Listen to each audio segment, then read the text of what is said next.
सामान्य अवस्था में जब हम ट्रेडिंग करते हैं, चाहे स्टॉक मार्केट में ट्रेडिंग करें या नॉर्मल मार्केट में, तो हमारा उद्देश्य होता है कि हम सस्ते में खरीदें और महंगे में बेचें। लेकिन जनाब, म्यूचुअल फंड में और स्टॉक मार्केट में ये पैटर्न कुछ उल्टा दिखता है। जब स्टॉक मार्केट इंडेक्स जब ऊपर होता है तो लोग उसमें इन्वेस्ट करना शुरू करते हैं। उनको लगता है पता नहीं और कितना आगे जाएगा ये। और जब मार्केट डाउनवर्ड मूवमेंट में होता है तो लोग सेल करना शुरू कर देते हैं, जबकि वो सस्ता होता है और उनको लगता है कि पता नहीं मार्केट कहाँ जाके गिरे।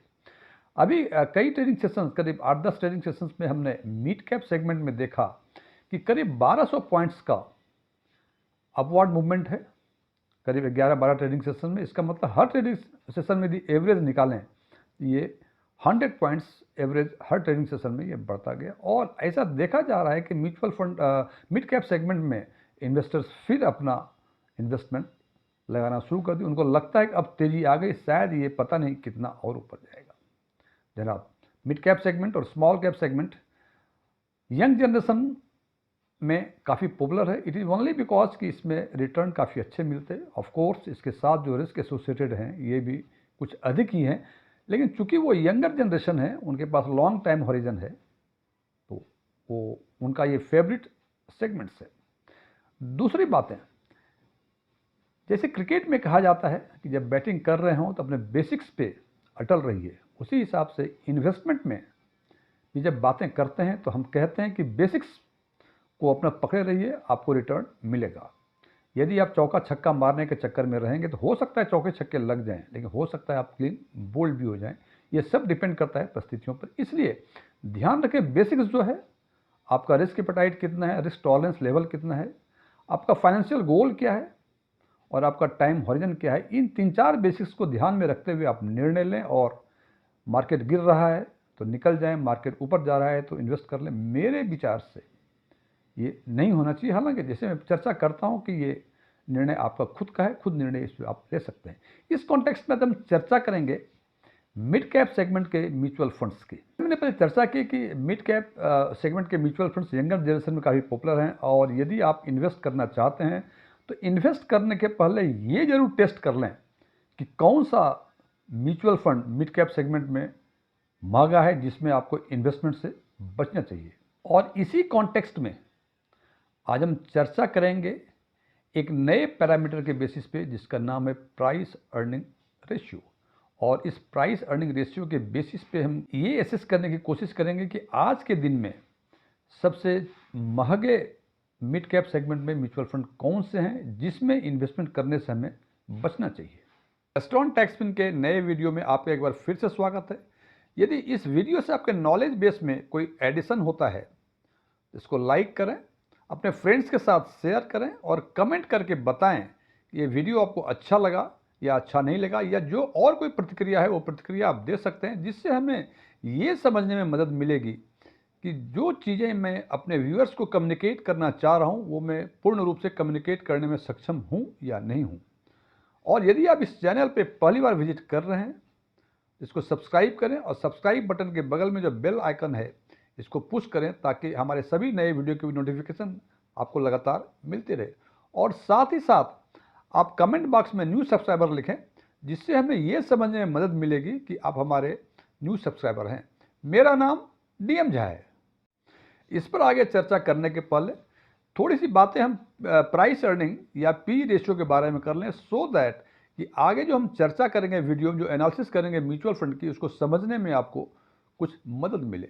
जैसे कि नाम से पता चलता है प्राइस टू अर्निंग रेशियो, इसका मतलब कि किसी सिक्योरिटी या स्टॉक मार्केट की सिक्योरिटीज हो या म्यूचुअल फंड की यूनिट्स हो, उसकी एनएवी या प्राइस उसके अर्निंग के कंपैरिजन में कितनी गुनी अधिक है, यही बताता है पी रेशियो। इसका मतलब जिसका पी रेशियो अधिक, वो अधिक महंगा। उदाहरण के तौर पे यदि किसी म्यूचुअल फंड की पोर्टफोलियो की अर्निंग 2 रुपये है और उसकी एनएवी यदि 20 रुपये है, तो हम कहेंगे कि इसकी पी रेशियो 10 है। और यदि उसकी एनएवी 30 है तो कहेंगे कि उसकी पी रेशियो 15 है। अब इन दोनों की तुलना यदि करेंगे तो हमने देखा कि दोनों ही म्यूचुअल फंड में अर्निंग 2 ही रुपये है, लेकिन एक की एनएवी 30 है और एक की एनएवी 20 है। इसका मतलब जिसकी एनएवी 30 है वो 20 की तुलना में अधिक महंगा है। इट इज ओनली बिकॉज कि उसकी पी रेशियो 15 है। इसके लिए हमने 4 दिसंबर 2024 के डेटा के बेसिस पर ये कोशिश की है कैलकुलेट करने की, ये ऑब्जर्व करने की कि मिड कैप में जो म्यूचुअल फंड्स है उसकी स्थिति क्या है।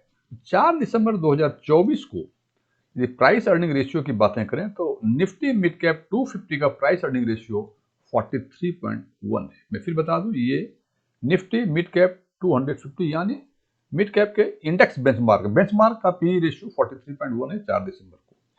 अब यदि पिछले 5 साल का रिकॉर्ड निफ्टी मिड कैप 250 के प्राइस अर्निंग रेशियो की बातें करें, इसको हमने 6 टाइम हॉरिजन पे और 3 पैरामीटर पे हमने देखने की कोशिश की। सबसे पहले हम देखते हैं कि 6 time horizon 1 month, 3 month, 6 months, 1 year, 2 years और 5 ईयर्स के टाइम हॉरिजन में जो सबसे अधिक लोएस्ट है वो 23.2 है, जो कि पिछले 2 वर्षों का सबसे लो प्राइस अर्निंग रेशियो है। या 2 वर्षों का कह लें या 5 वर्षों का कह लें, मतलब लास्ट 2 ईयर्स में सबसे अधिक लो गया था, जो पिछले 5 वर्षों का लोएस्ट है 23.2।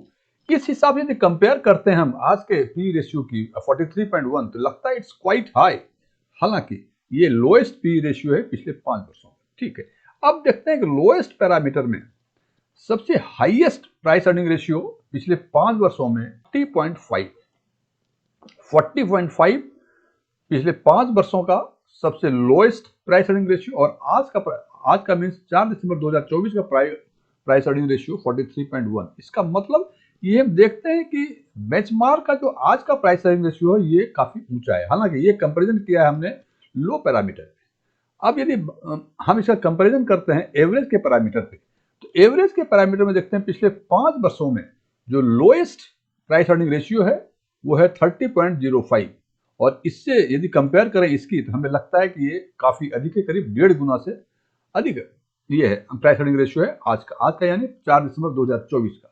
तो ये भी लगता है कि हमने अभी तक की कि लो का कंपैरिजन किया और एवरेज के लोएस्ट का कंपैरिजन किया, हालांकि इससे इंडिकेशन ये तो मिलता है कि प्राइस अर्निंग रेशियो अधिक है, लेकिन ये भी बिल्कुल 100% जजमेंट करेक्ट नहीं है।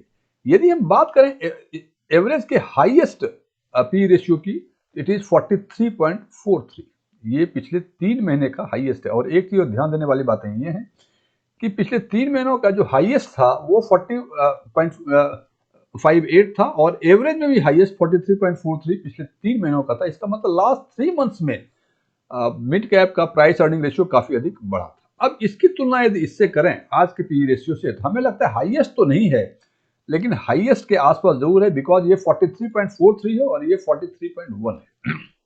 तो हमने देखा कि लो से कंपैरिजन किया काफी अधिक, एवरेज से कंपैरिजन किया तो इसके हाईएस्ट के आसपास। अब बात करते हैं पिछले 5 वर्षों में हाईएस्ट पी रेशियो, हाईएस्ट और लोएस्ट की स्थिति क्या थी। तो हाईएस्ट पी रेशियो 45.8 है पिछले 5 वर्षों का, जो कि लास्ट 3 मंथ्स में आया था।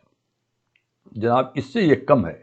तो अभी तो पिछले 5 वर्षों का जो हाईएस्ट पी रेशियो है उससे आज का पी रेशियो कम है, इसमें कोई डाउट नहीं है। अब देखते हैं कि लोएस्ट पी रेशियो कितना है हाई पैरामीटर में, तो देखते हैं कि लास्ट 1 मंथ में लोएस्ट पी रेशियो 44 है। अब 44 की तुलना करते हैं 43.1 से, तो हालांकि जनाब ये 44 तो नहीं पहुंचा है, लेकिन 43.1 हो गया, लेकिन हो सकता है कि ये पहुंच जाए। यदि इन तीनों पैरामीटर्स की हम तुलना करें आज की पी रेशियो से और कंक्लूड करने की कोशिश करें, तो हमें लगता है कि लो के हाईएस्ट और लोएस्ट से अधिक, एवरेज के लोएस्ट से अधिक और हाईएस्ट के आसपास, और हाईएस्ट से उनका जो लोएस्ट है उससे भी कम, और हाईएस्ट से हाईएस्ट जो है उसका भी कम, लेकिन बहुत कम नहीं है, बिकॉज 44 है लास्ट 1 मंथ का, जो लोएस्ट है लास्ट 5 ईयर्स में 44, इसके कंपेरिजन में 43.1 है। सो इन तीनों पैरामीटर्स पे यदि last 6 horizon 1 month, 3 month, 6 month, 1 year, 2 years और 5 ईयर्स की टाइम हॉरिजन में हम ऑब्जर्व करते तो हमें लगता है कि निफ्टी मिड कैप 250 का यानी मिड कैप के बेंचमार्क का प्राइस अर्निंग रेशियो काफी अधिक है।